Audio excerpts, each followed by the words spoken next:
पहिला योग आपण पाहिला होता युती योग किंवा समांश योग, म्हणजे 30 अंशाच्या आतली ती युती योग. दुसरा पाहिला होता आपण द्विद्वादश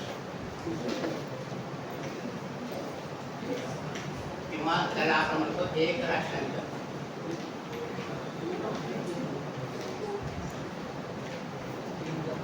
एक राशी म्हणजे एका राशीचा फरक असतो, आजूबाजूच्या स्थानातून झालेला योग पण एक राष्ट्रांतर.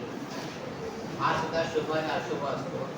ज्या वेळेला दुसरं स्थान जे आहे त्याच्यामध्ये समजा तिसरं स्थान आलं, 6वं स्थान आलं, 8वं स्थान आलं, 12वं स्थानानंतर संबंध आला तर तो योग अशुभ होतो. 2 शुभ ग्रहांमधला योग शुभ होतो सुद्धा, आणि फक्त 6, 8, 12चा संबंध आला तर तो योग थोडा अशुभ होतो. त्याच्यानंतर आपण तिसरा योग बघणार आहे तो त्रिएकादशी.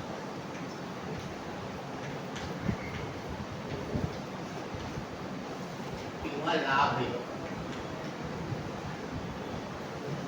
त्रिएकादशी किंवा लाभ योग.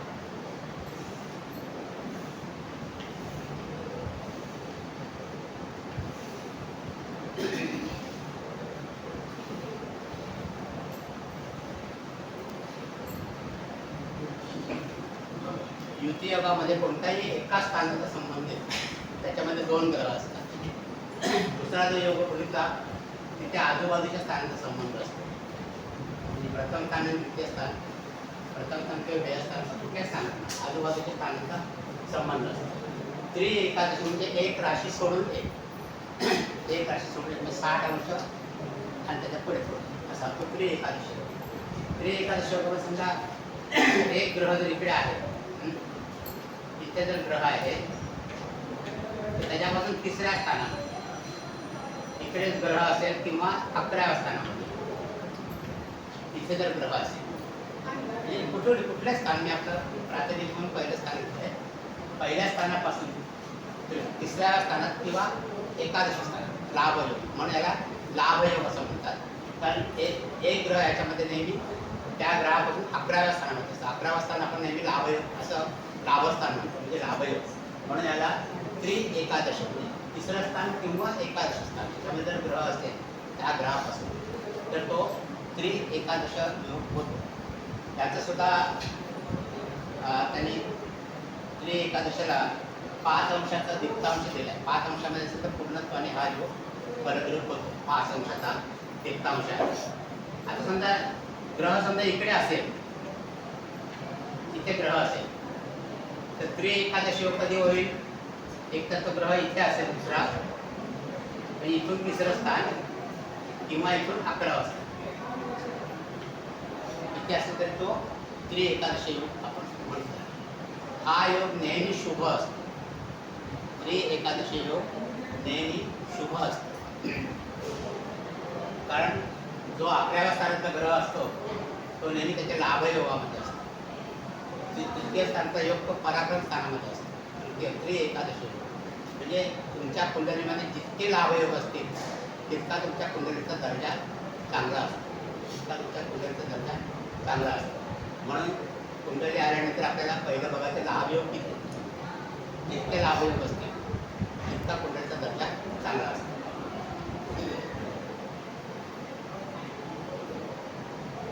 तर असा हा लाभयोग आहे.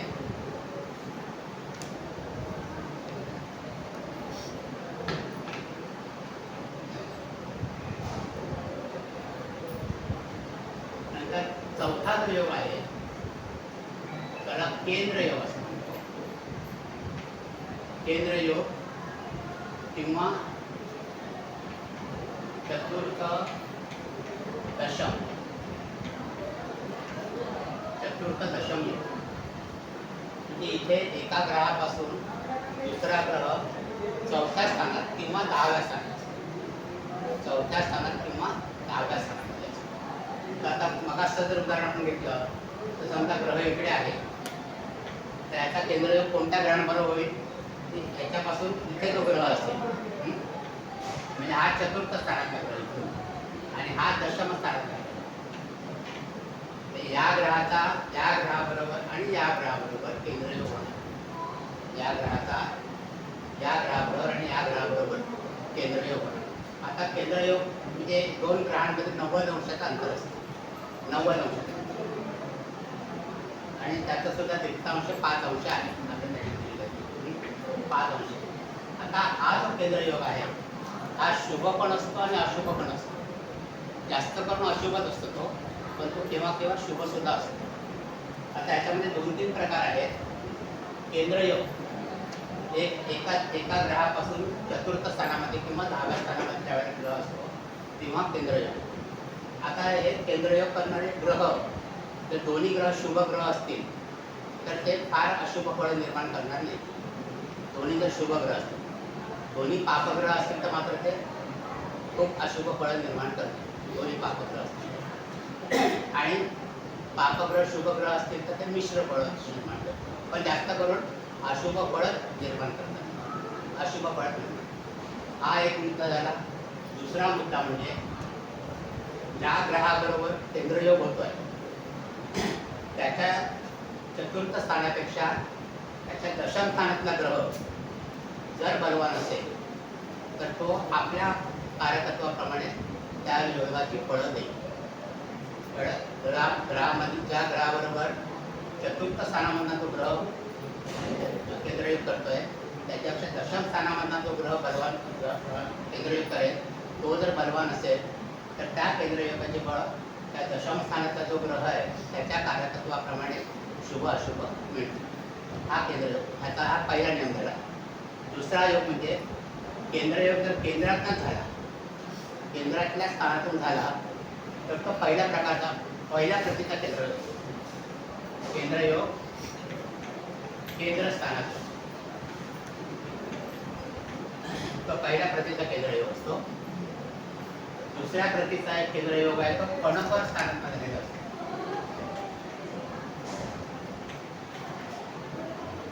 कणपर स्थान म्हणजे 2, 5, 8 आणि 11. म्हणजे इथे कणपर स्थानातला बघितला तर ग्रह समजा हा पंचम स्थानामध्ये ग्रह आहे तर याचा केंद्र कोणत्या स्थानातल्या ग्रहांबरोबर होईल? इथून एकतर हा ग्रह अष्टम स्थानातला ग्रह आणि इथून हा द्वितीय स्थानातला ग्रह. इथे जर या घरांमधून इथे केंद्रयोग होईल. कणपर 2, 5, 8 आणि 11 केंद्रस्थानात होणारा चांगल्या प्रतीचा म्हणजे चांगल्या प्रतीचा पहिल्या प्रतीचा केंद्रयोग असतो. कणपर स्थानात होणारा त्याच्यापेक्षा कमी प्रतीचा असतो आणि आपोक्लिक स्थानात होणारा केंद्रयोग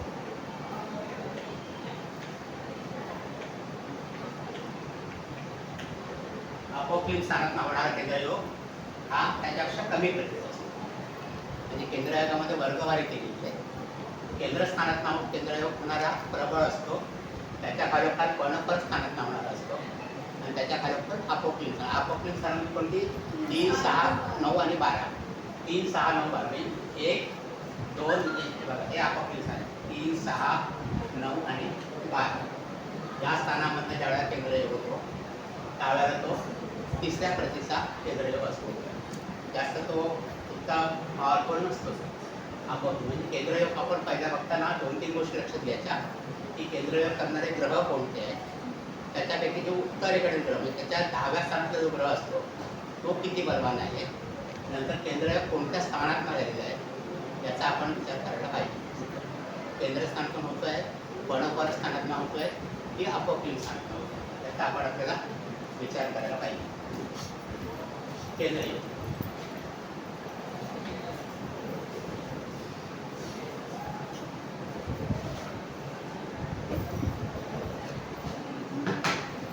त्याच्यानंतरचा 5वा योग आहे तो नवपंचम योग. तो नवपंचम म्हणजे एका ग्रहापासून दुसरा ग्रह 5व्या किंवा 9व्या स्थानामध्ये असतो. एका ग्रहापासून दुसरा ग्रह 5व्या किंवा 9व्या स्थानी असणं त्यांच्यामध्ये जो योग होईल तो नवपंचम योग असतो. समजा एखादा ग्रह इथे आहे तर इथून 5वं स्थान आणि 9वं स्थान याच्यातून जो योग होतो तो नवपंच म्हणजे दोन ग्रहांमध्ये 120 अंशाचं अंतर असतं. 120 अंतर म्हणजे पाचवी राशी म्हणजे 120 अंतर, 30 अंशाप्रमाणे 120 अंश, आणि इथून पण ही 120 अंशाची असते.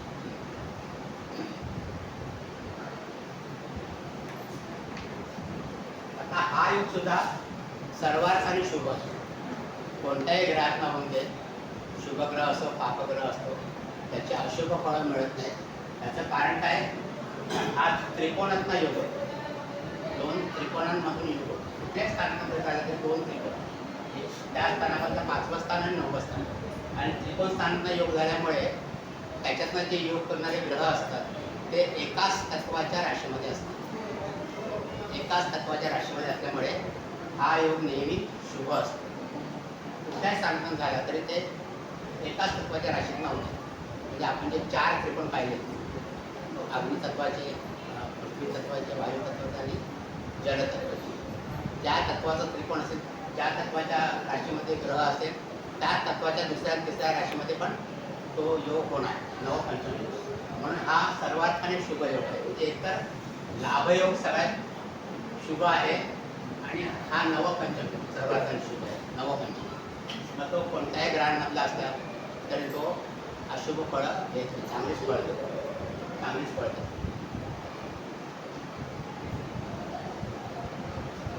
नंतर 6वा जो योग आहे तो आहे षडाष्टक.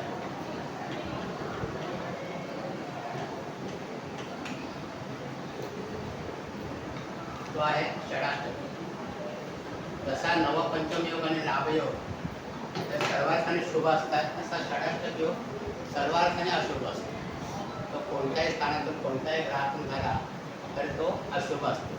तर त्याच्यामध्ये 6व्या आणि 8व्या स्थानाचा संबंध असतो. एका ग्रहापासून दुसरा ग्रह 6व्या किंवा 8व्या स्थानात असणं म्हणजेच षडाष्टक. हे दोन ग्रहांमध्ये 150 अंशाचं अंतर असतं. 150 अंशाचं अंतर असतं. तो झाला षडाष्टक.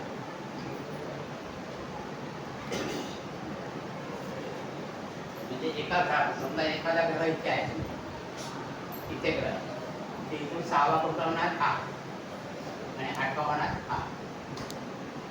असे योग होते षडाष्टक योग. इथून हा 6वा आणि हा 8. तसं या ग्रहापासून हा 6वा होता, या ग्रहापासून हा 8वा योग. म्हणून एकमेकांपासून षडाष्टकामध्ये आहेत असं आपण म्हणतो. तर षडाष्टक योग, षडाष्टक योग कुंडलीमध्ये जितके षडाष्टक योग होतील तितका कुंडलीचा दर्जा खाला होतो. जसं हे दोन योग जितके असतील तितका दर्जा उंचावतो, तसा जितके षडाष्टक योग असतील तितका कुंडलीचा दर्जा खाला होतो. आता षडाष्टक योगामध्ये पण 2 प्रकार आहेत. षडाष्टक योगामध्ये एक आहे मृत्यू षडाष्टक,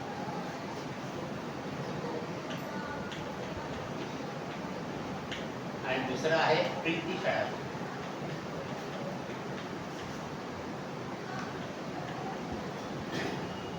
विवाह गुणमेल करताना आपण याचा उपयोग करतो. मृत्यू 2 राशी जर मृत्यू षडाष्टकामध्ये असतील तर तो विवाह वर्ज्य सांगितलेला आहे. प्रीती षडाष्टक असेल तर एक वेळ चालेल, पण तो पण वर्ज्यच आहे, पण एक वेळ चालेल. प्रीती षडाष्टक म्हणजे कसं, तुझं माझं जमेना परंतु तुझं विणं करणं, अशी परिस्थिती असते प्रीती षडाष्टकामध्ये. आता मृत्यू षडाष्टकामध्ये दोघेही नेहमी तलवार उचलले असतात. आता ते कसे असतात ते आता आपण बघूया. आता मृत्यू षडाष्टक आणि प्रीती षडाष्टक कसं ओळखायचं? मृत्यू षडाष्टक आणि प्रीती षडाष्टक कसं ओळखायचं? तर ज्या स्थानातनं आपण तो षडाष्टक घेऊन बघतोय त्या स्थानातली राशी जर विषम असेल, विषम राशीपासून जो योग बघायचा असेल, म्हणजे ज्या ग्रहापासून आपल्याला षडाष्टक बघायचं आहे तो ग्रह जर विषम राशीमध्ये असेल तर त्या राशीपासूनचा 6वी राशी जी असते, 6व्या राशीतील ग्रह हा मृत्यू षडाष्टकामध्ये असतो. विषम राशीच्या षडाष्टक करतो आणि 8व्या राशीतला ग्रह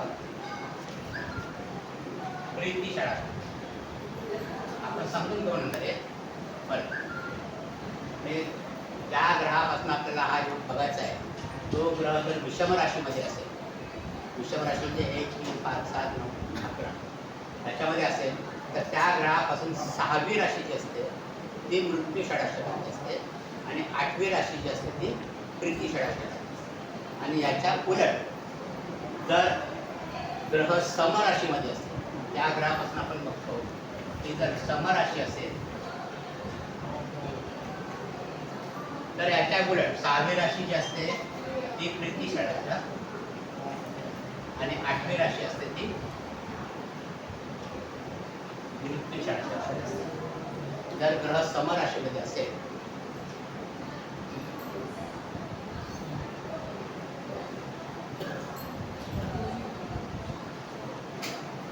आता याचं उदाहरण आपण घेऊया बेसिक. समजा इथे मेष राशी आहे. मेष राशीमध्ये एखादा ग्रह आहे, आपण घेऊ कोणताही ग्रह, समजा चंद्र आहे म्हणजे ग्रह आपण कोणताही घेऊ, आपण राशीशी संबंध आहे. तर मेष राशीपासून 6व्या स्थानामध्ये कोणती राशी येते? कन्या राशी आहे ना, कन्या. आणि इथे वृश्चिक राशी, ओके नाही? म्हणजे मेष राशीचा स्वामी आहे मंगळ, कन्या राशीचा स्वामी आहे बुध. हे एकमेकांचे शत्रू आहेत. आपण ते ग्रहांचे मित्रशत्रू बघितले तर या दोन स्वामींमध्ये कट्टर शत्रू असतात. पण ते ही मंगळाचीच राशी आहे, म्हणजे प्रीती षडाष्टकाची राशी. हे आता दुसरी राशी जर तुम्ही बघितली समजा इथे 3 राशी, 3 नंबरची राशी. इथे कोणती राशी येणार? 8 आणि 10, बरोबर ना? 8 आणि 10 म्हणजे विषम राशीपासून 6व्या राशी मंगळाची राशी. परत बुध आणि मंगळ एकमेकांचे शत्रू. पण बुध आणि शनी मात्र शत्रू नाही आहेत, ते मित्र आहेत. आपण मित्रशत्रू पाहिले की नाही? म्हणजे जर विषम राशी प्रथम स्थानामध्ये असेल तर त्याच्यापासून 6वी राशी जी असते ती नेहमी शत्रूची असते आणि 8वी राशी असते ती मित्राची असते.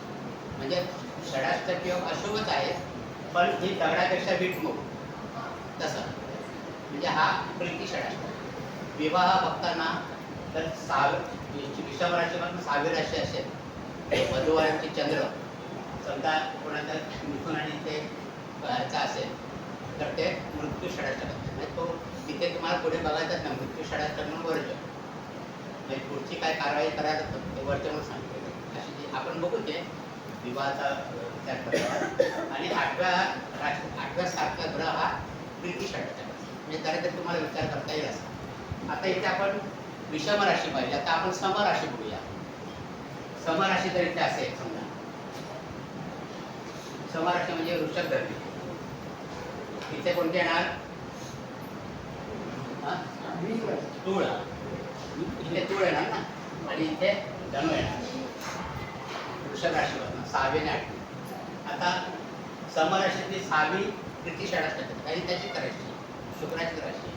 आणि शुक्र आणि गुरु एकमेकांचे शत्रू आहेत. म्हणजे शत्रू म्हणजे गुरुला कोण शत्रू मानत नाही, पण ते समाज, पण त्यांचं पटत नाही. गुरुचा आणि शुक्र ते वेगळ्या ग्रुपमध्ये आपण म्हटलं ना की गुरु, मंगळ, चंद्र आणि रवी हे एका ग्रुपमध्ये आहे आणि बुध, शुक्र, शनी, राहू, केतू हे एका ग्रुप. तर ही आहे प्रीती षडाष्टक आणि ही मृत्यू षडाष्टक समराशीमध्ये असते. त्याच्यातलं दुसरं घेतलं समजा कर्क लग्न घेतला तर कोणत्या येणार? इथे धनुराशी आहे, इथे कुंभ राशी, कर्क लग्न. म्हणजे चंद्र आणि गुरु एकमेकांचे मित्र आहेत. म्हणजे हे प्रीती षडाष्टक झालं आणि हे मृत्यू षडाष्टक, ते शनीची राशी. लक्षात आलं? प्रीती षडाष्टक आणि मृत्यू षडाष्टक. त्याच्यावर तुम्हाला कधी कधी प्रश्न विचारतात, नोट लिहा, तर तुम्हाला हे एक्सप्लेनेशन द्यायला पाहिजे. प्रीती षडाष्टक आणि मृत्यू षडाष्टक.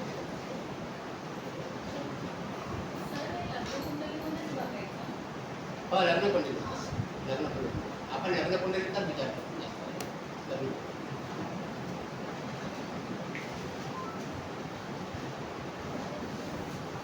म्हणजे षडाष्टक योगामध्ये हे प्रीती षडाष्टक आणि मृत्यू षडाष्टक. आणि सातवा योग आहे तो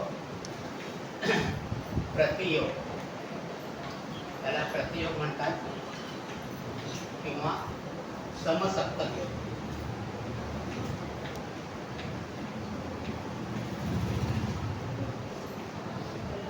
प्रतियोग किंवा समसप्तक योग. आता ह्याचे पण दीप्तांश तुम्हाला तिथे मिळतील. षडाष्टकामध्ये 4 अंशाचा हे आहे, अत्यंत अशुभ म्हणून सांगितलेलं आहे. आणि प्रतियोग, प्रतियुक्ती किंवा समसप्तक योग 180 अंशाचा अंतर असतो. 180 अंशाचा अंतर याच्यामध्ये असतो. हा सुद्धा योग अशुभ असतो. हा सुद्धा योग ज्यावेळेला अंशात्मक होतो तेव्हा तो अशुभ फळ देतो. पण तो 2 शुभ ग्रहात जर झाला तर थोडंसं तरी काहीतरी मवाळ असतो. पण अशुभ ग्रहात झाला मात्र तो फार अशुभ होतो. आता इथे प्रतियोग आणि समसप्तक एकमेकांपासून 7वी राशी असते, ती नेहमी शत्रूची राशी असते. कोणतीही राशी घ्यायची, समजा इथे 9 नंबरची राशी घेतली, इथे 3 नंबरची राशी म्हणजे बुध आणि गुरु, तर शत्रूची राशी आहे. इथे 11 घेतली, इथे 5 आहे म्हणजे रवी आणि शनी. म्हणजे समसप्तकातल्या राशी ज्या आहेत या नेहमी शत्रूच्या राशी असतात, शत्रू राशी असतात. आणि त्यांच्यावर तुम्हाला ॲडजस्टमेंट करावीच नाही. कदाचित हा विचार विवाहामध्ये पण असेल कारण जोडीदाराची राशी नेहमी आपल्या वेगळीच असेल. म्हणून जितकी ॲडजस्टमेंट करायची तितका तुमचा चांगला फायदा असतो. तर समसप्तक एकमेकांच्या, म्हणजे इथे सुद्धा समसप्तक योगामध्ये 2 ग्रह एकाच तत्वाचे असतील, एकाच सेम सर्व समगुणाचे असतील तर तो समसप्तक योग थोडासा मवाळ असतो. पण जर शत्रुग्रह असतील, म्हणजे एक तर शत्रू राशी असतात आणि परत शत्रुग्रह असतात, तर तो जास्त अशुभ असतो, अशुभ असतो. तर असे हे योग आहे. आता हे जे योग आहे, हे योग आपण काय बघितले, इथे कोणत्याही ग्रहांचा आपण प्रायमरी विचार केलेला नाही, तर त्या स्थानांचा विचार केला. हे स्थानांच्या मधून होणारे योग आपण बघितले. त्याच्यामध्ये राशी कोणत्या आहेत त्याचा आपण नंतर विचार, आणि ग्रह कोणते आहेत त्याचा नंतर विचार. पण इथे प्रत्यक्ष कुठल्या ग्रहाचा असा आपण विचार केलेला नाही. ते जेव्हा आपण विचार करतो त्या ते योग वेगळे होतात. तर ते सुद्धा आपण नंतर बघणार आहोत. तर हे 7 योग आहेत, 7. तर ह्या 7 योगाशिवाय आणखी दुसरे योग आहेत, त्याचा आपण आता विचार करणार आहोत. सर, त्यामध्येच एक नवपंचम योगचं एक उदाहरण देऊन समजा. आता नवपंचम योग म्हणजे बघा, आता एखादा कोणत्याही लग्न सांगा, कोणत्या लग्नाची उदाहरण म्हणजे आपण कर्क लग्नात कुंडली दोन्ही मांडले आपण. बरं, पहिलं कर्क लग्नाची कुंडली मांडली. कर्क लग्नाची कुंडली मांडली तर इथे कोणती राशी येणार आणि इथे ही राशी येणार. ओके, म्हणजे कर्क लग्नाचा स्वामी आहे चंद्र, इथे आहे मंगळ, इथे आहे गुरु. या एकाच तत्वाच्या राशी आहेत. ही जलतत्वाच्या राशी, तर हे पण जलतत्वाच्याच राशी आहे. म्हणजे एकाच तत्वाच्या राशी येतात. परत जे राशी स्वामी आहेत त्यांची मैत्री असते, त्याची नेहमी मैत्री असते. म्हणजे त्याचा जो योग असतो तो नेहमी चांगला शुभ योग असतो. म्हणजे एकाच तत्वाच्या राशी आणि परत मैत्री असते. त्या 2 राशी स्वामींमध्ये मैत्री असते. आता आपण कुंभ लग्नाची कुंडली,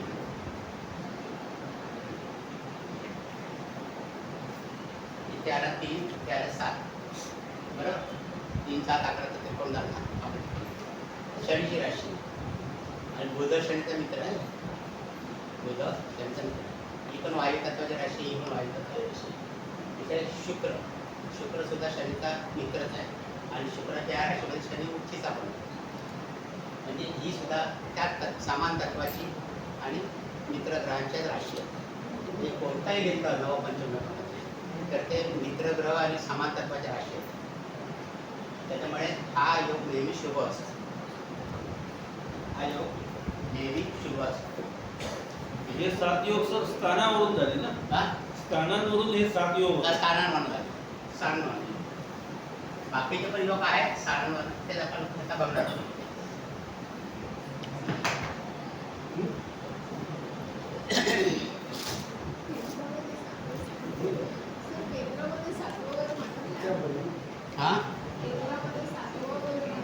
काय म्हणत हां केंद्रयोगातलं त्याला केंद्रयोग नाही प्रतियोगातलं प्रतियोगातलं म्हणतात ना मी एकमेकांकडून 7वी राशी ना मग बघा तुम्ही आता मगाशी आपण कुठे घेतले होते एक पहिलं कर्कलग्न घेतलं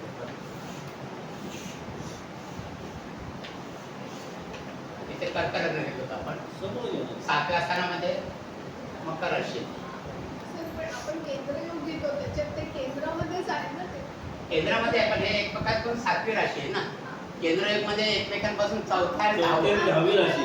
चौथी आणि 10वी राशी चौथी आणि 10वी राशी तो केंद्रयोग आणि हे समोरासमोरची आता हा तो आपली केंद्रातला बघितला समजा ही राशी इकडे असते तर याच्यापासून केंद्रयोग इकडे झाला असता ना हा सुद्धा केंद्रयोग झालेला आहे कुठल्याही स्थानात तिथून 7वी राशी बघायची आणि ती नेहमी शत्रूची राशी असते 7वी जशी नवपंचमी कुठूनही बघितला तरी 5वी आणि 9वी राशी त्याच तत्वाची असते आणि मित्र राशी असते तशी म्हणजे हे बेसिक तुम्ही जर लक्षात ठेवलं ना तर कुठला योग शुभ कुठला योग अशुभ तुम्हाला कळते हा कुठला केंद्रयोग. हा समस्या अशुभ सांगितलं ना पण तिथे जर दोन्ही गुणसाम्य तत्वसाम्य ग्रह असतील गुणसाम्याचे तत्वसाम्याचे ग्रह असतील आता इथे समजा गुरु आहे इथे समजा मंगळ आहे तर गुरु मंगळ एकमेकांचे मित्र आहेत इथे गुरु सुद्धा बलवान झाला आहे इथे मंगळ पण बलवान झाला आहे त्याच्यामुळे हे जास्त अशुभ फळ निर्माण करणार जास्त अशुभ फळ कारण एकमेकांचे मित्र आहेत ना गुणसाम्य आहे त्याच्यामध्ये तत्वसाम्य आहे गुणसाम्य आहे उच्चीचे पण आहेत म्हणजे बलवान पण आहेत दोन्ही त्याच्यात ऐवजी समजा इथे मंगळ असता आणि इथे शनी असता तर काय झालं असतं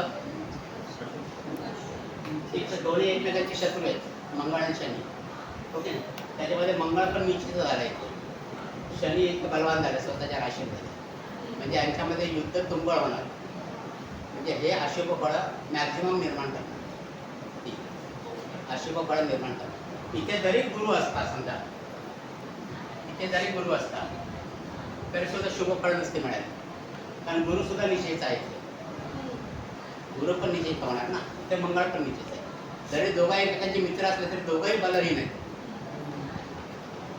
हो की नाही तरी दोघंही बलवान आहेत त्यामुळे ते काय करू शकणार नाही एकमेकांना काही मदत करू शकणार नाही म्हणजे ते अशुभत्वच निर्माण करतात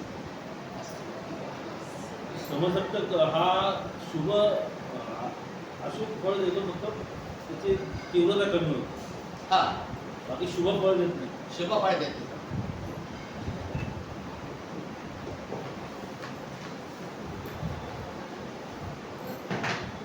आपण सौरयोग आणि चांद्रयोग पाहिलेत का नाही पाहिजे ना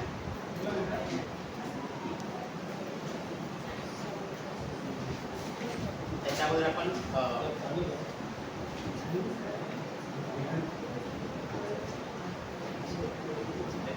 अन्य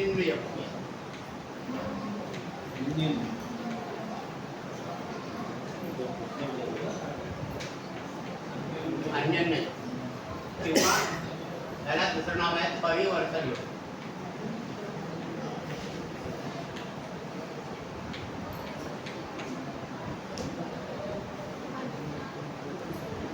अन्य योग किंवा परिवर्तन योग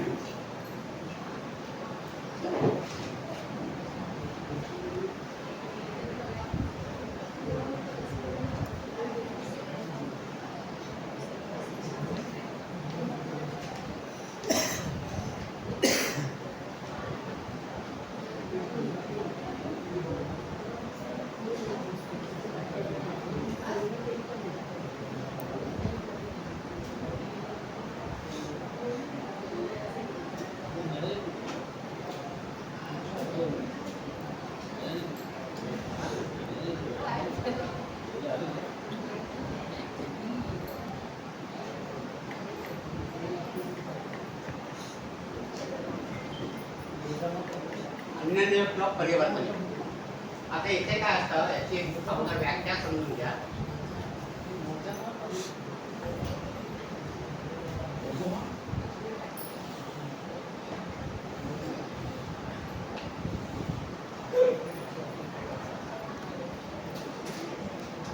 इथे दोन भावेश एकमेकांच्या स्थानामध्ये असतात. म्हणजे एका राशीचा जो स्वामी असेल तो ज्या राशीमध्ये असेल त्या राशीचा स्वामी त्या पहिल्या राशीमध्ये असतो. म्हणजे दोन भावेश एकमेकांच्या राशीत असतात. त्याला आपण परिवर्तन योग असं म्हणतो.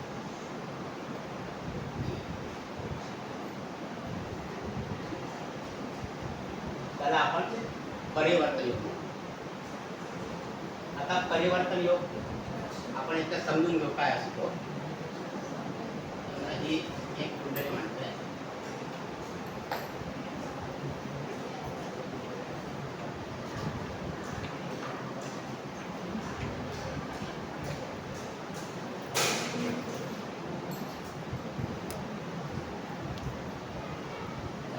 इंदिरा गांधींची कुंडली आहे. श्रीमती इंदिरा गांधी.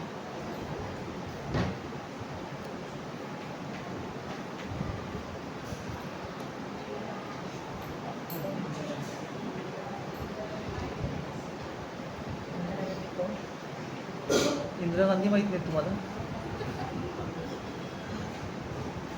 जीव द्यायला. बरोबर, मी काहीच बोलणार होतो. कुठं होतं जीव द्यायला? आता जाऊन देऊ. त्याचं मला आठवतं.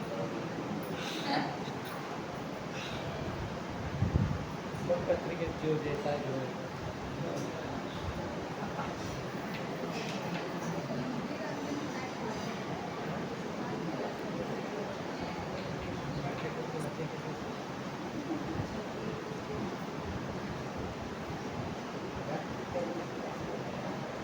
ही उदाहरणार्थ आपण कुंडली घेतली इंदिरा गांधी. त्याच्यामध्ये परिवर्तन योग कसे होतात ते आपण बघणार. आता या कुंडलीमध्ये बघा शनी कर्क राशीमध्ये आहे. ओके ना? शनी कर्क राशीमध्ये आणि चंद्र आहे तो मकर राशीमध्ये. म्हणजे शनी जो आहे तो चंद्राच्या राशीमध्ये आहे आणि चंद्र जो आहे तो शनीच्या राशीमध्ये आहे. म्हणजे एकमेकांच्या राशीमध्ये ग्रह आहेत.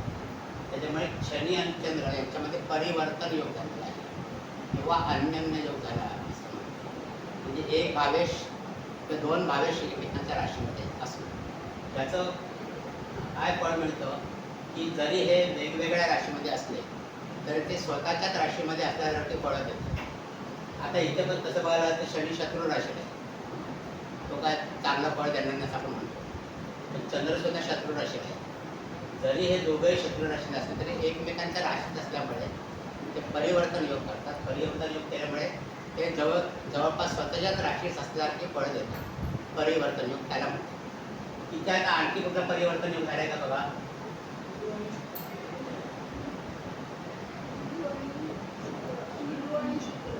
गुरु आणि शुक्र. गुरु शुक्राच्या राशीमध्ये आहे आणि शुक्र गुरुच्या राशीमध्ये. म्हणजे गुरु आणि शुक्रामध्ये परिवर्तन योग झालं. आणखी कुठला परिवर्तन योग झाला दिसतो का तुम्हाला? रवी आणि मंगळ. बरं, मंगळ रवीच्या राशीमध्ये आहे आणि रवी मंगळाच्या राशीमध्ये आहे. म्हणजे या कुंडलीमध्ये 3 परिवर्तन योग झालेले आहेत. 3 परिवर्तन योग झालेले आहेत. या कुंडलीमध्ये 3 परिवर्तन योग झालेले आहेत. आता याची आपण बेसिक्स लक्षात घेऊया की परिवर्तन योग हे ज्या ग्रहांच्या 2 राशी असतात जनरल त्यांच्यामध्येच होतात. नंतर 7 ग्रहांमध्येच परिवर्तन योग होतात. कारण बाकीच्या ग्रहांना आपण राशी दिलेली आहेत ना, राहू केल्यावर दिलेली. रवीपासून शनीपर्यंत दिलेली राशींचं वाटप. तिसरी गोष्ट म्हणजे हे परिवर्तन योग सुद्धा शुभ आणि अशुभ स्थानात होतात. तर ते कसे होतात ते तुला आपल्याला बघायला पाहिजे. परिवर्तन आता एखाद्या कुंडलीमध्ये एकंदर परिवर्तन योग किती होऊ शकते, किती पॉसिबिलिटीज आहेत परिवर्तन योग होण्याच्या.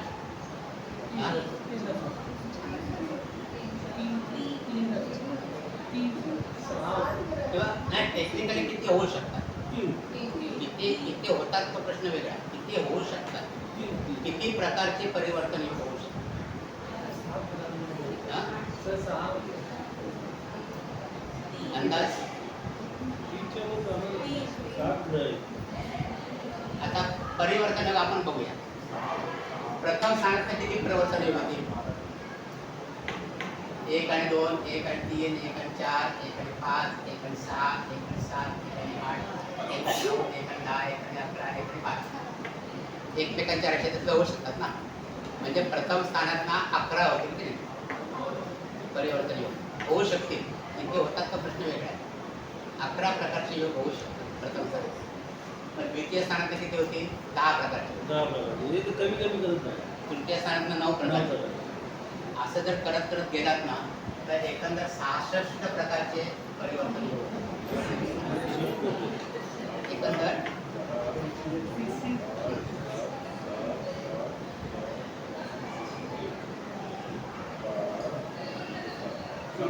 एकंदर 66 प्रकारचे परिवर्तन योग होऊ शकतात.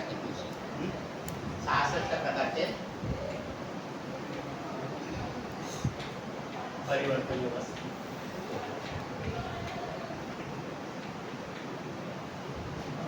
आता त्याच्यापैकी आपण त्रिक स्थान कोणते म्हणतो? 6, 8 आणि 12. मग 6, 8 आणि 12 मधनं किती योग होतील? 6 मधनं 11 होतील, इथून 10 होतील आणि इथून 9 होतील. म्हणजे 11 आणि 10 21, 21 आणि 9 30. तर त्यापैकी 30 योग जे आहेत हे अशुभ स्थानात म्हणतात. त्याच्यामध्ये एक स्थान अशुभ असतं. 30 योग असे होतात की एक स्थान आपलं अशुभ असतं. त्याच्यामुळे 66 पैकी हे 30 योग जे असतात ना ते शुभ फळ उत्पन्न करत नाहीत. कारण त्याचं एक स्थान हे अशुभ स्थान असतं. म्हणजे हे 30 योग जे असतात ना त्यांना दैन्य योग असं म्हणतात.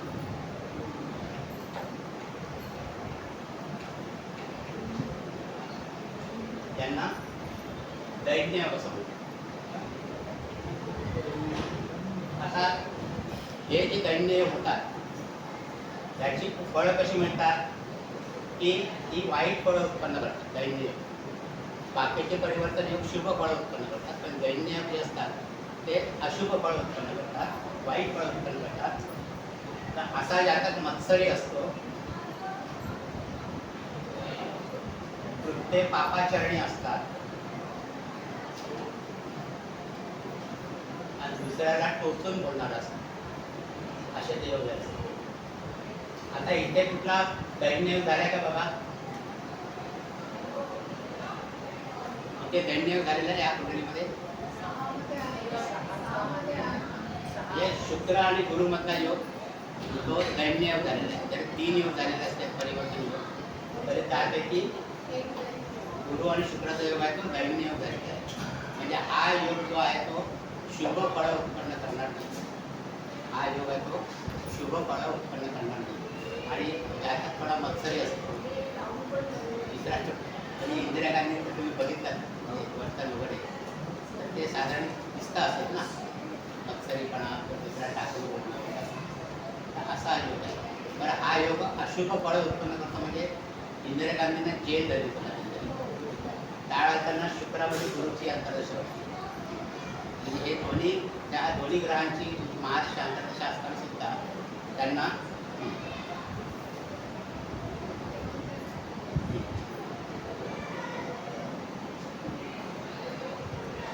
तो कारावास भोगावा लागला.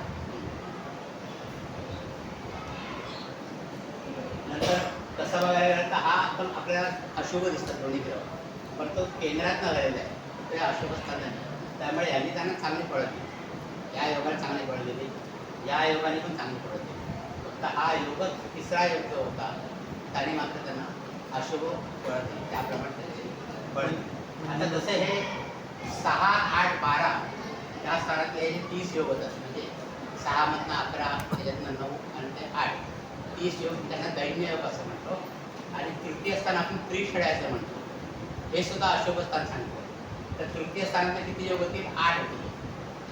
बघ ना, म्हणजे इथे 11, 9 सॉरी 11, 9, 20 आणि 8 28, 30. 11 आणि 10 21 आणि 9 30 आणि इथून 8 होते. तृतीय स्थानात 8 होते. म्हणजे हे 8 जे तृतीय स्थानात होतात, तृतीय स्थान, त्यांना खडयोग असं म्हणतात. खडयोग म्हणजे एकंदर 38 योग जे आहेत हे अशुभ आहेत. 38 योग जे आहेत ते अशुभ आहेत. परिवर्तन युगात 66 पैकी 38. म्हणजे किती योग राहिले?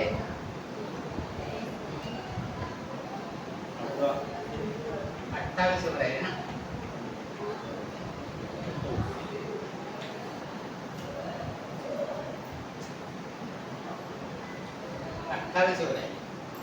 हे सर्वार्थाने शुभ असतात. 66 पैकी 30 दैन्य योग असतात, 6 8 12 झालेले, 8 खलयोग असतात तृतीय स्थानात संबंध आल्यामुळे, आणि हे 3 6 8 12च्या व्यतिरिक्त जे योग होतात ते 28 योग असतात. हे 28 शुभ योग होतात, यांना महायोग असं म्हणतात. महायोग, यांना महायोग असं म्हणतात. सर्वार्थाने शुभ. सर्वार्थाने शुभ असतात. आणि महायोगाची फळं पण चांगली असतात. ईश्वरी कृपेचा प्रसाद समजावा असे वगैरे म्हणतात. सर्व बाजून संपत्ती, ऐशाराम, वाहन वगैरे सुख प्राप्त होतात. पण असं काय होतं की त्यांना डोळ्यांनी सूट केलं? त्यांचं खून झालं हे कसं बघितलं? काय? मरण कसं बघितलं? नाही मला ऐकायला नाही. मरण कसं बघितलं? त्यांचं असं गोळ्या इतकं- गोळ्या घालून- गोळ्या झाल्या. गोळ्याचा मरणाचा वेगळा त्यांनी विषय केला. त्यावेळेच्या महादशा अंतरदशा कोणत्या बघायला, पण त्यांना जेल झालेल्या वेळेस शुक्र आणि गुरुची महादशा अंतरदशा होती.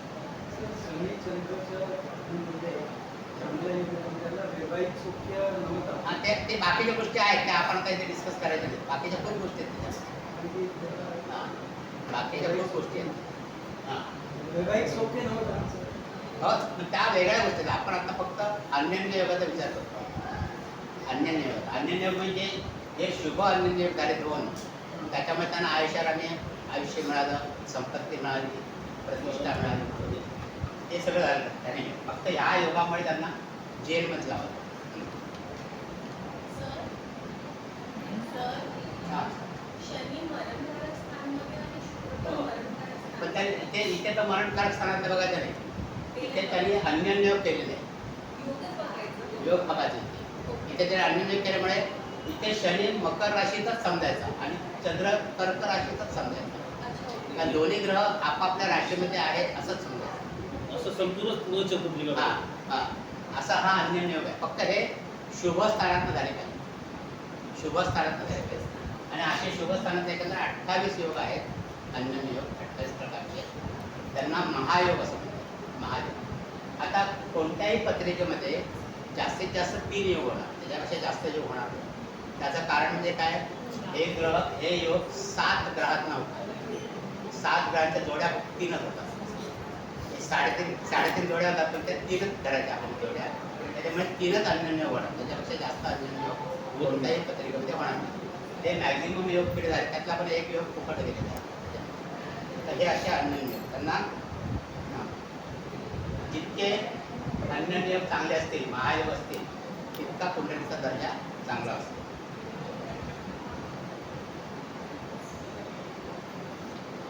तर इथे तुम्हाला कळलं ना परिवर्तन योग कसे होतात. 3 प्रकारचे परिवर्तन योग त्याच्यात आलेले आहेत. आता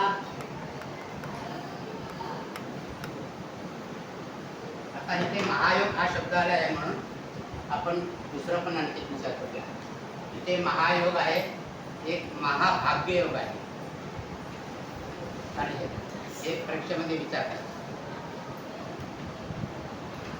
महायोग आणि महाभाग्य योग यांच्यातला फरक काय आहे? महाभाग्य योग यांच्यातला फरक विचार. तर आता महायोग मी तुम्हाला कळलं की जे शुभ अन्यन्य योग आहे, शुभ परिवर्तन योग आहे 28 प्रकारचे, त्यांना आपण महायोग म्हणतो. आता महाभाग्य योग जो आहे ना, तो तुमच्या जन्मावरती अवलंबून, जन्मवेळची स्थिती. तर पुरुषाच्या कुंडलीमध्ये पुरुषाच्या कुंडलीमध्ये दिवसाचा जन्म,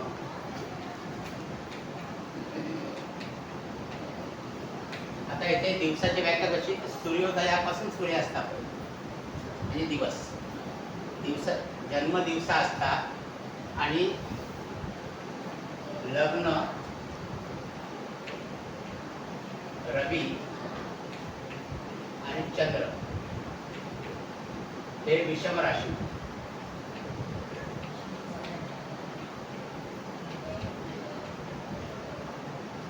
चंद्र रवी आणि लग्न हे विषम राशी.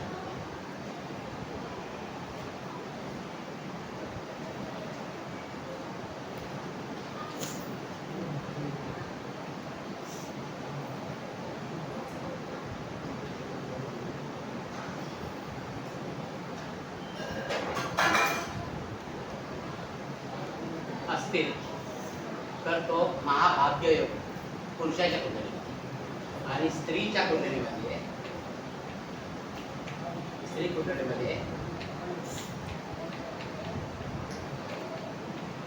रात्रीचा जन्म, लग्न रवी आणि चंद्र समराशी.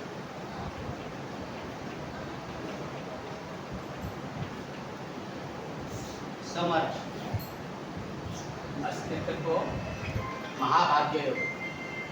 आता इथे रात्र म्हणजे सूर्यास्तापासून दुसऱ्या दिवशीच्या सूर्योदयापर्यंत म्हणजे रात्रीचा जन्म असा. असे ज्यांच्या जन्मकुंडलीमध्ये आहेत स्त्री आणि पुरुषांच्या, तर हा एक शुभ योग आहे. त्याला महाभाग्य योग असतो.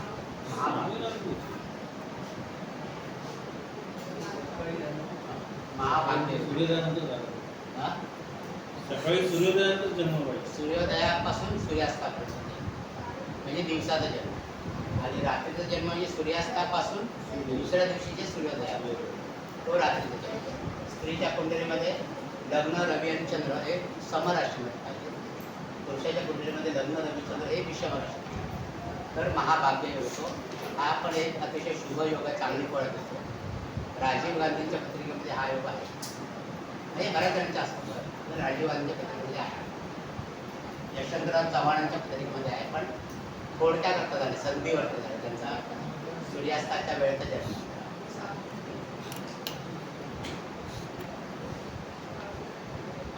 महाभाग्य योग झाला. आता अन्यन्य योगामध्ये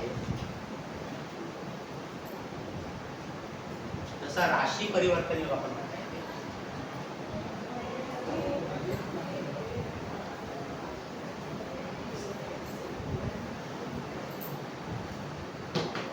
परिवर्तनच्या ऐवजी राशी परिवर्तन म्हणजे जास्त त्याचा अर्थ बघूया. म्हणजे राशी परिवर्तन म्हणजे दोन राशींचा आपण विचार केला. जसा राशी परिवर्तन योग आहे तसा नक्षत्र परिवर्तन योग सुद्धा आहे.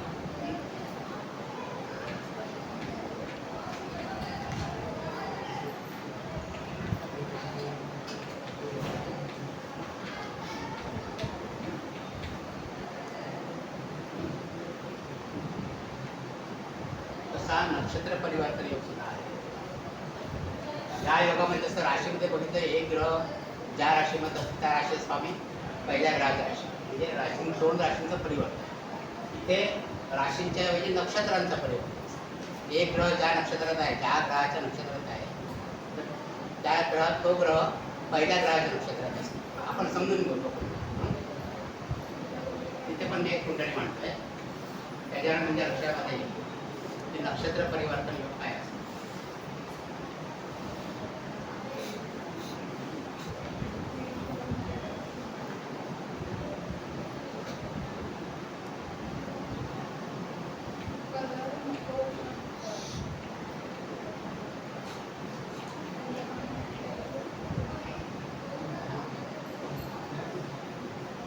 लोकमान्य टिळकांची कुंडली. लोकमान्य टिळक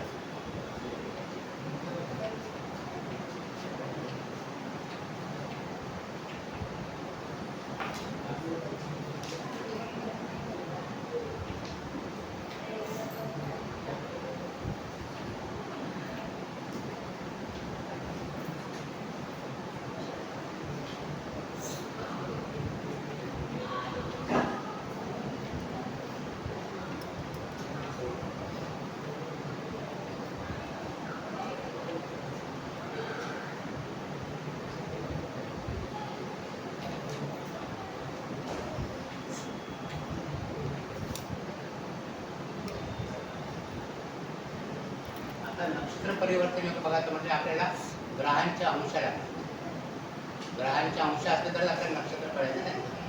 असं नक्षत्र कळणार नाही पुढे. तर ज्या ग्रहांना नक्षत्र परिवर्तन योग झालं त्यांचेच फक्त अंश.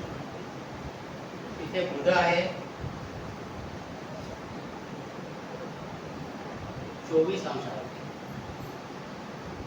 आणि गुरु आहे 23 अंशावर.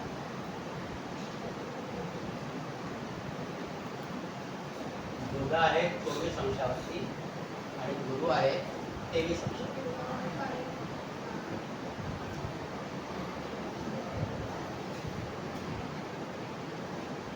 आता इथे राशी परिवर्तन योग नाही, कारण बुध स्वतःच्या राशीमध्ये, गुरु पण स्वतःच्या राशीमध्ये.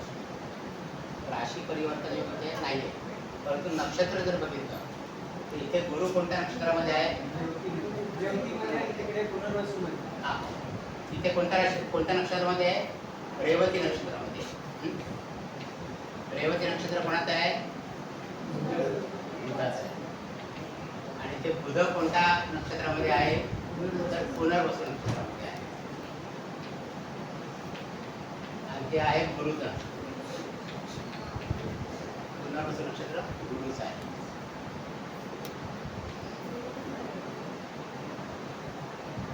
त्यामुळे गुरु आणि बुधामध्ये नक्षत्र अंजन योग. हा नक्षत्र अंजन योग हा राशी परिवर्तन योगापेक्षा जास्त पॉवरफुल असतो. कारण राशी 30 अंशाची असते, नक्षत्र 13 अंशाची असते.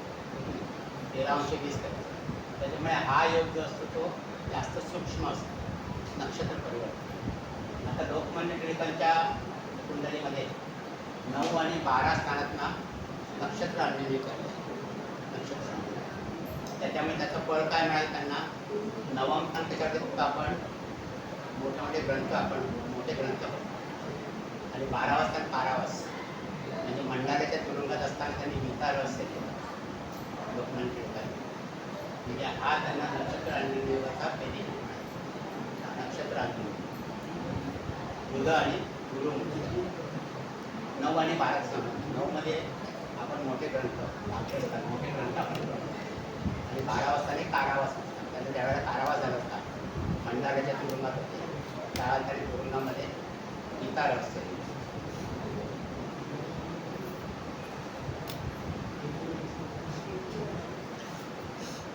ते तसं त्यांचा गुरु आणि चंद्राचा पण चांगला योग, वैजंती सूर्य होता. इंदामन मंडारीला शिक्षा झाली. हा, इंदामन मंडारीला शिक्षा झाली होती ना. हो, त्यांना मंडाऱ्याच्या तुरुंगामध्ये होते ना. त्याच वेळेला त्यांनी गीता रहस्य तुरुंगामध्येच. तो योग दिसतोय कुठे? 12व्या स्थानात फक्त ना.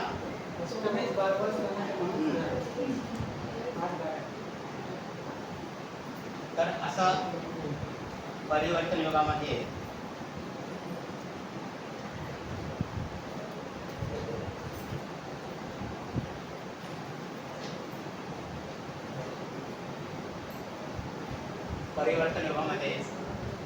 हा एक नक्षत्र अंजन योग महत्वाचा आहे.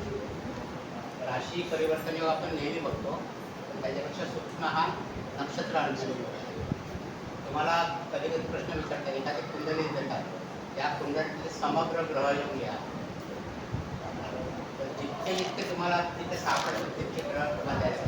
त्याच्यामध्ये अंशात्मक ग्रह किती आहेत ते पण बघायला पाहिजे. असं ते कसा सोडवायचा तो प्रश्न आपण बघणार.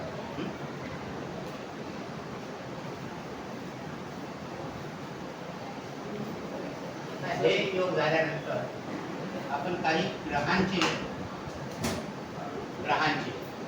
आता ग्रहांमध्ये आपल्याला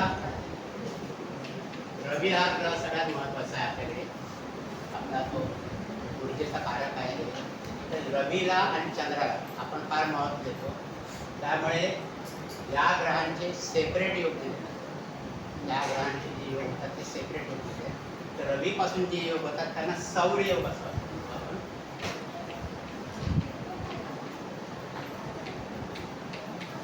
रवीपासून जे होतात त्यांना सौर योग होतो आणि चंद्रापासून जे योग होतात त्यांना चांद्र योग असतात.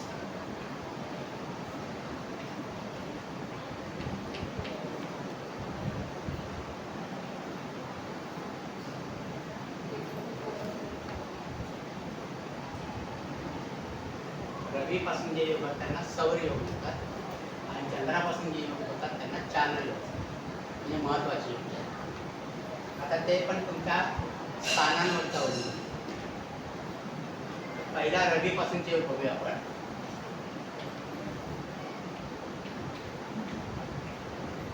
रवीपासूनचा पहिला योग म्हणजे वेशी योग.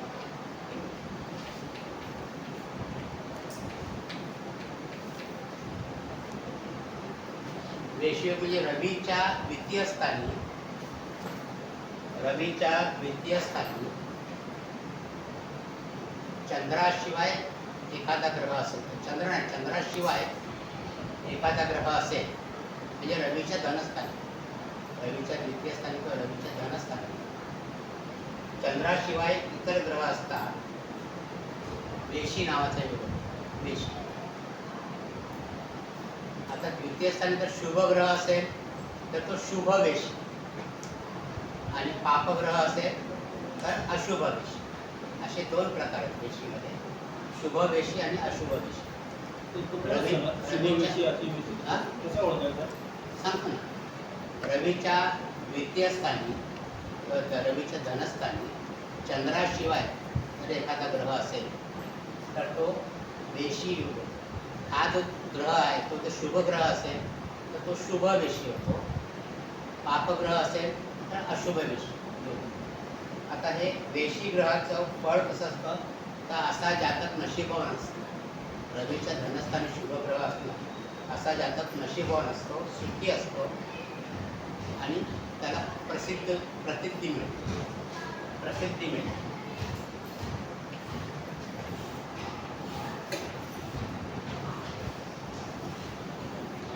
समजा रवी इथे आहे.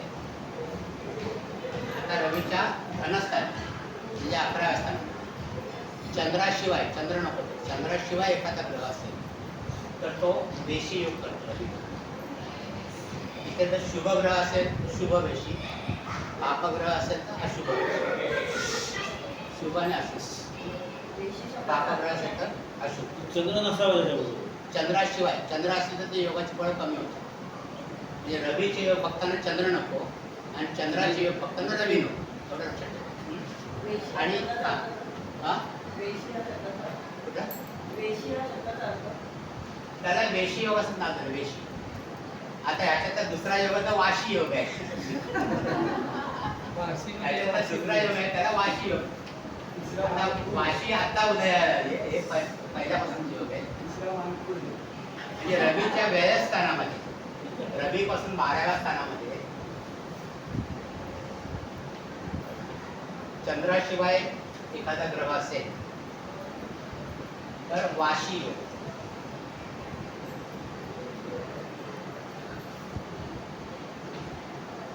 म्हणजे रवीच्या धनस्थानामध्ये आणि रवीच्या व्ययस्थानात असे जर ग्रह असतील चंद्राशिवाय तर वेशी योग आणि वाशी योग असे योग होतात. इथे सुद्धा वाशी योगामध्ये व्ययस्थानामध्ये शुभ ग्रह असेल तर शुभ वाशी नाहीतर अशुभ वाशी. आणि शुभ ग्रह असेल तर असा जातक सुखी असतो, उदार असतो, राजप्रिय असतो.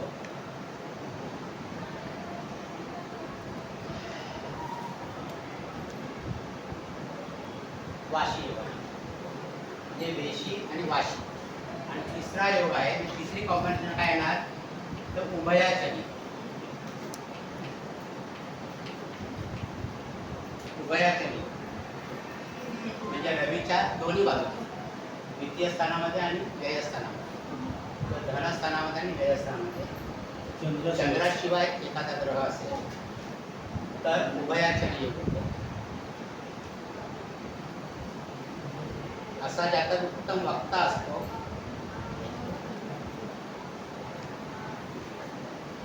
त्याचा बांधा आणि अवयव सुबक असतात,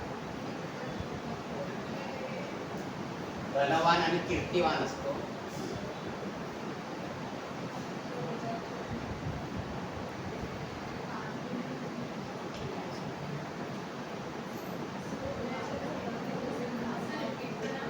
हा. काय रिपीट गुण रिपीट करा. शुभ फळ. शुभ फळ ना, हा उभयचरित्र शुभ फळ, उत्तम वक्ता असतो तो, उत्तम वक्ता असतो, बांधा आणि अवयव सुडोर असतात आणि धनवान आणि कीर्तिवान असतो, धनवान आणि कीर्तिवान असतो. इथे सुद्धा तुम्हाला एक पत्रिका सांगतो मी.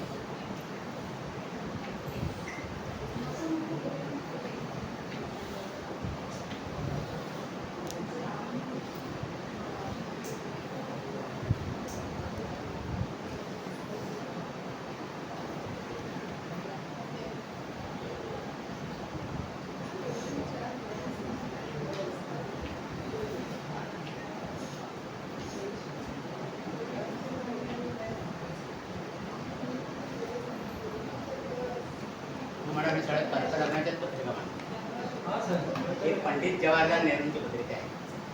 आणि मी तुम्हाला म्हटलं होतं कर्कलग्न सिंहलग्न हे राजलग्न आहे. ते जितके पण लिडरशिप क्वालिटी जास्त असते याच्यामध्ये. कर्कलग्न आणि सिंहलग्न आम्ही बघता ना तुमच्या यांना राजराशी म्हणतात. राजराशी कर्कलग्न आणि सिंहलग्न. त्याच्यामुळे या व्यक्तींच्यामध्ये लिडरशिप क्वालिटी जास्त असते. सगळे लीडर बघा, सगळे पंतप्रधान बघा, सगळे लीडर बघा, 90% त्यांची कर्कलग्न किंवा सिंहलग्न असते. ही पंडित जवाहरलाल नेहरूंची, मगाशी इंदिरा गांधींची पाहिजे, राजीव गांधींचं सिंहलग्न आहे. हां हां राजीव गांधींचं. टिळकांचं पण कर्कलग्न होतं. प्रभू श्रीरामचंद्र वृषभ लग्नाचं काय होतं की नाही?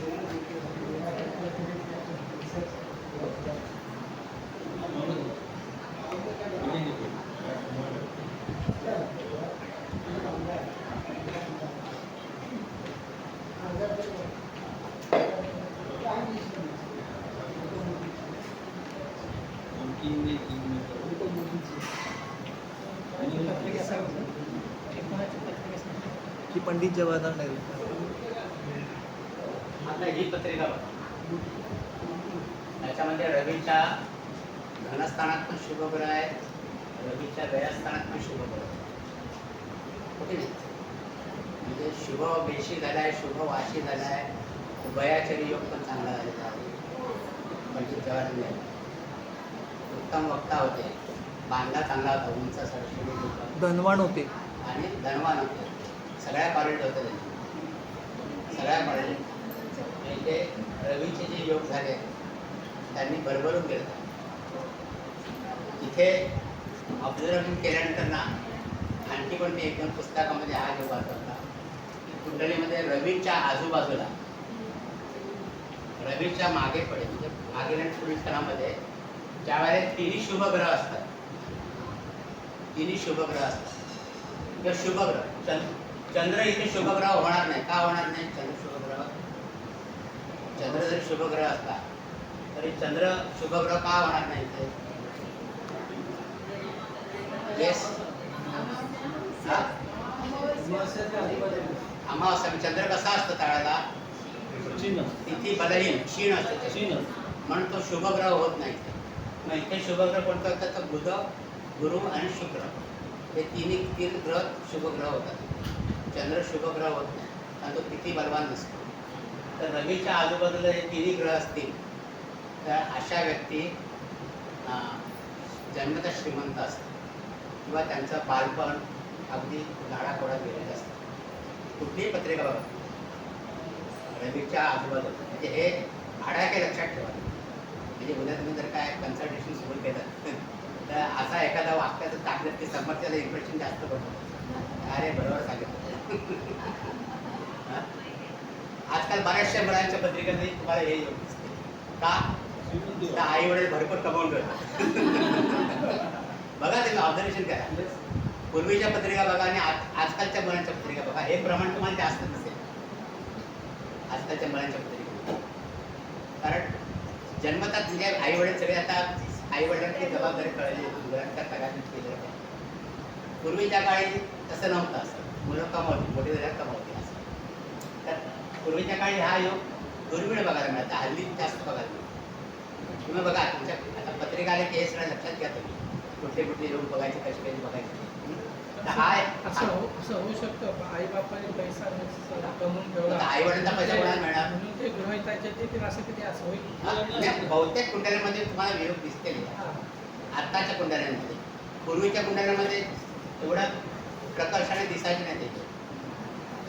आत्ताच्या कुंडल्यांमध्ये आता तुम्ही कुंडली सगळं आता तुम्ही काय करा, ज्या ज्या कुंडल्या तुम्हाला मिळतील त्या एका वहीत उतरवून काढा आणि त्याचं बायफर्केशन करा की हा योगाच्या कुंडल्या, त्या योगाच्या कुंडल्या, असं करून कुठे नोट करा. म्हणजे परत कधी रेफर करायला लागलं की तुम्हाला ते लगेच कुंडली लक्षात येते. तुमचा अभ्यास जास्त होतो. बघा सगळे बाकी सगळे योग असतात ते. आपण आता जर आपण ज्याच्यावरती पिक पॉईंट करतो तेच योग आपण बघतो. आणि आता प्रत्येक कुंडाने सगळे योग बघायला झाले तर त्याच्याकरता 2-2 तास जाते आपले. आपण ज्या योगांचा अभ्यास करतो तेच योग आपण बघतोय. तेच योग आपण बघतोय. इथे रवीच्या आजूबाजूला बघा वेशी योग झालाय, शुभवेशी, शुभवाशी आणि उभयाचारी योग. तिन्ही कॉम्बिनेशन इथे झालेले. त्याच्यामुळे असं जास्त कीर्तिवान असतो, सुडोल बांध्याचा असतो, श्रीमंत असतो. आता नेहरूंचं पण कसं होतं, जन्मता श्रीमंत होते, जन्मजात श्रीमंत होते. ऑक्सफर्डमध्ये होते कॉलेजला तेव्हा असं सांग, अशी त्यांची कथा येते की ऑक्सफर्डला 7 दरवाजे होते. ऑक्सफर्ड विद्यापीठाला आत जाण्याचे 7 गेटवरती त्यांच्या गाड्या होत्या आणि ते ज्या गाडीतनं जातील तर बाकीच्या 6 गाड्या रिकाम्या घरी जायच्या. म्हणजे इतकं श्रीमंत होते त्यांच्याकडे. त्यांचं पाणी पण लंडन वरून यायचं असं हो, कपडे धुवायला काय पण जास्त कॉलेजमधलं लाईफ त्यांचं असं, कॉलेजमधलं लाईफ असं की 7च्या 7 गेटवर त्यांच्या आलिशान गाड्या उभ्या असायच्या. ते ज्या गेटनी बाहेर जातील बाकीच्या 6 गाड्या रिकाम्या घरी. तर त्यांना तुरुंगवास पण झाला नाही, कारण तुरुंगवासाच्या वेळी ते काय व्हायचं की त्यांचे वडील बरोबर त्यावेळी त्यांचं वकीलपत्र घेऊन यायचे त्यांना सोडवायसाठी. झाला पण तो जास्त प्रमाणात नाही झाला, लगेच सुटलेत ते. पैसेवाले होते ना मोतीलाल, वकील होते ते. तुरुंगवास आपल्याकडे फक्त महात्मा गांधी आणि नेहरूंनी भोगला नाहीये. महात्मा गांधींना तुरुंगवास झाला तर तो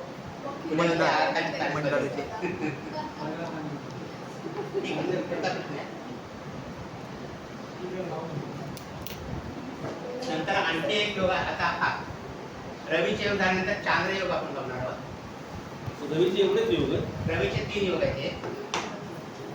वेशीय, वाशी आणि उभय. नंतर चंद्राचे योग आहे.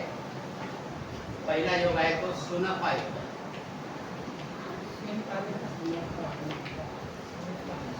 चंद्राचा योग पहिला सुनफा आहे.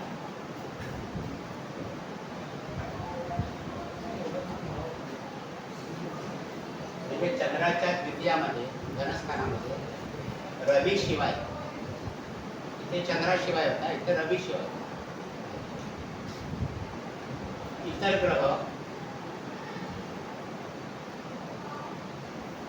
एक किंवा अनेक असे असतील तर सुनफा नाव त्याचे.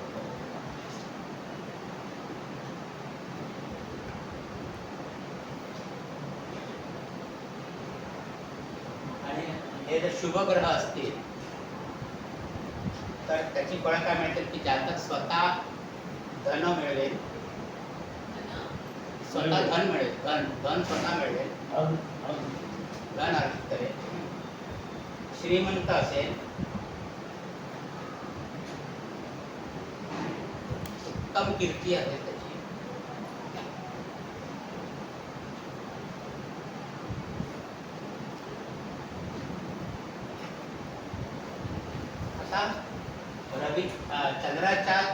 द्वितीयामध्ये समजा आपण चंद्र घेतला कुठल्या स्थानात घेतली चंद्राच्या द्वितीय स्थानी धनस्थानी रवीशिवाय कोणताही ग्रह असेल तर तो ही फळं उत्पन्न करेल आणि जास्त फळं कुठली देतो तर हा ग्रह इथे असणारा ग्रह कोणत्या भावाचा स्वामी आहे तो बघायचा इथे असणारा ग्रह कोणत्या भावाचा स्वामी आहे तो बघायचा त्या भावाची फळं पण चांगली मिळतात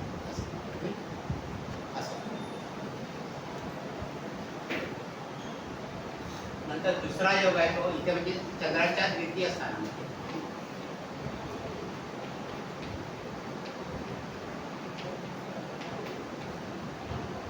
सुनफा झाल्यानंतर अनफा आहे सु म्हणजे द्वितीय स्थान अ म्हणजे व्यय स्थान असं एवढं लक्षात ठेवा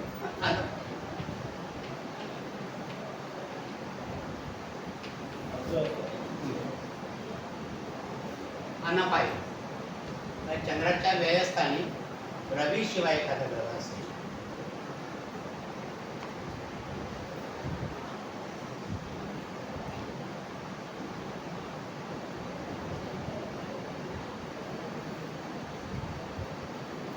तर असा जातक सुद्धा देखणा असेल चांगली कीर्ती असेल त्याची कपड्या लत्याचा किंवा आयुष्य आरामाचा भोगता असेल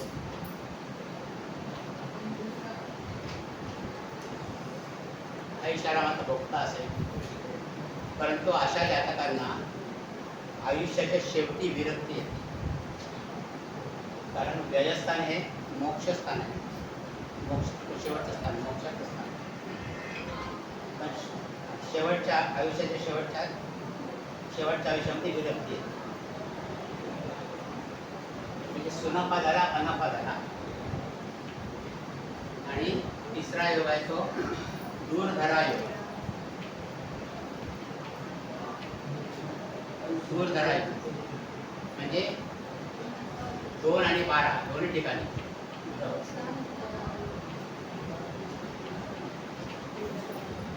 जसं रवीच्या याच्यामध्ये उभयाचा योग होतो तसा चंद्राचा दूरधरा योग रवी शिवाय इतर ग्रह असतात दूरधरा योग अशा जातकाचं पण सुखी जीवन असतं संपत्ती आयुष्यारामाने युक्त असतो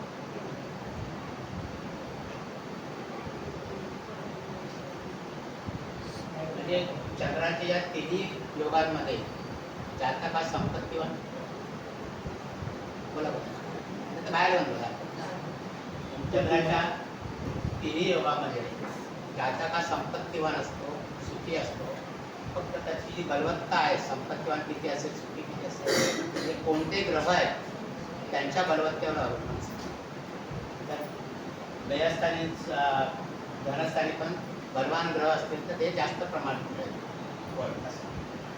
आणि रवीचे 3च योग आहेत पण चंद्राचे मात्र 4 योग चंद्राचा चौथा योग आहे त्याला केमद्रुमेव असं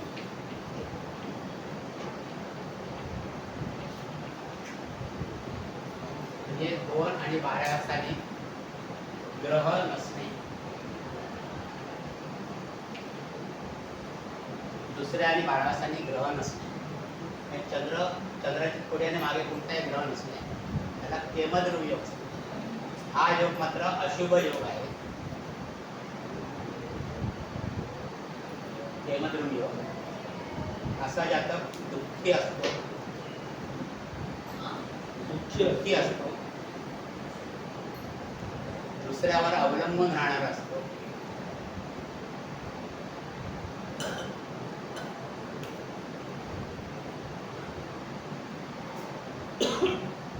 किंवा फसवेगिरी करणार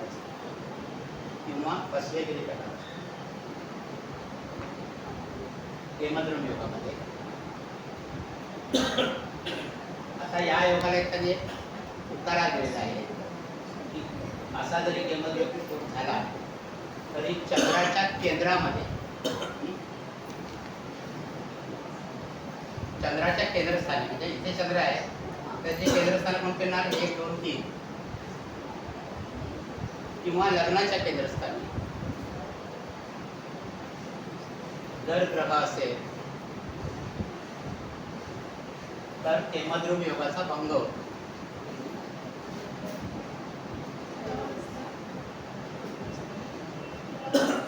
जर ग्रह असेल चंद्राच्या किंवा लग्नाच्या केंद्रामध्ये जर ग्रह असेल तर केमद्रुम योगाचा भंग होतो.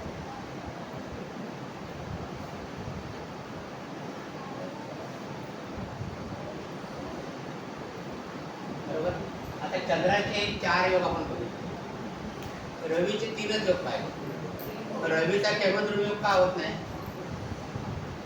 रवीचा पण व्हायला पाहिजे केमद्रुम योग याप्रमाणे. रवीचा केमद्रुम योग का होत नाही कोण सांगू शकेल? नवीन विद्यार्थ्यांचे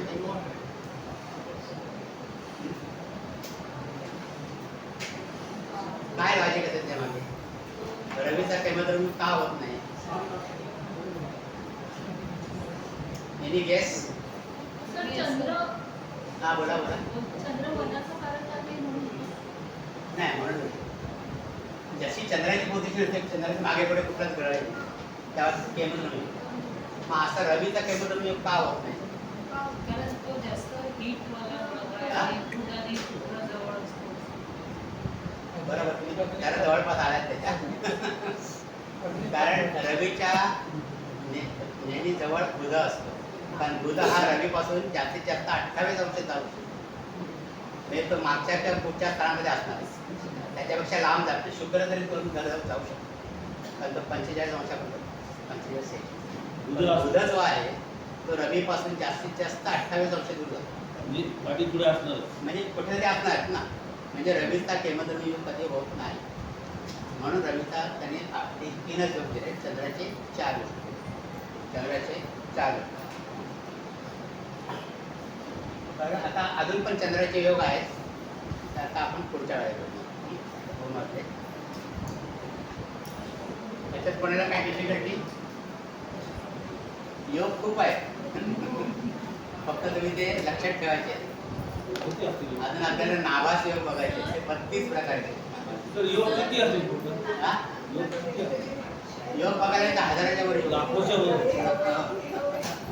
वर लग्नस्थानी आणि केंद्र एक्झाम्पल आहे ना. चंद्राच्या किंवा लग्नाच्या केंद्रस्थानी. आता इथे चंद्र पण केंद्रामध्येच आहे. त्यामुळे चंद्राचं केंद्रस्थान आणि लग्नाचं केंद्रस्थान एकच आहे. हो की नाही? आता याच्या वेळेस चंद्र इथे असता. इथे चंद्र असतात.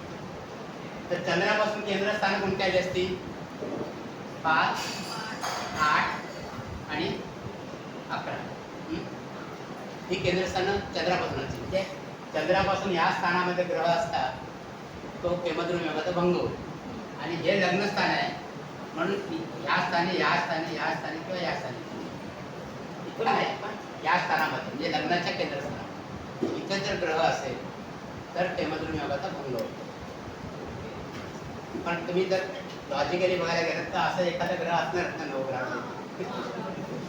म्हणजे केमद्रुम योगाचा भंग कुठल्या ना कुठल्या प्रकारे होतच असतो असं बघायला गेलं. तो त्या ग्रहाची बलवत्ता किती त्याच्यावर अवलंबून. आता याच्यामध्ये वराह मिहीर म्हणून जे आहेत ग्रंथकर्ते त्यांनी सांगितले की हा जो नियम आहे लग्नाच्या किंवा चंद्राच्या केंद्रस्थानी ग्रह असतात केमद्रुम योगाचा भंग होतो. ते फक्त राजघराण्यातल्याच लोकांना लागू होत आहे. सर्वसामान्य लोकांना होत नाही असं तरी राजकारणातल्या लोकांना. राजकारणामध्ये जात्या श्रीमंत असतात सगळे. मग तिथे याला जरी काय न्याय मिळाला तरी राजकडे वारसाहक्काने मिळणारच असतं. तसं पण लॉजिक लावता येतात. त्यामुळे सर्वसाधारण व्यक्तींच्या कुंडलीमध्ये हा नियम लागू पडत नाही असं त्यांचं म्हणणं आहे. फक्त राजकारणातील लोकांना हा लागू पडतो. सर महाभाग्य योग महिलांसाठी तुम्ही म्हटलं की समराशी असणार. समराशी लग्न चंद्र आणि रवी समराशी आणि रात्रीचा जन्म. पण रात्रीचा जन्म नसेल आणि मग नाही होत नाही. या सगळ्या कंडिशन पूर्ण झाल्या तरच तो येतो.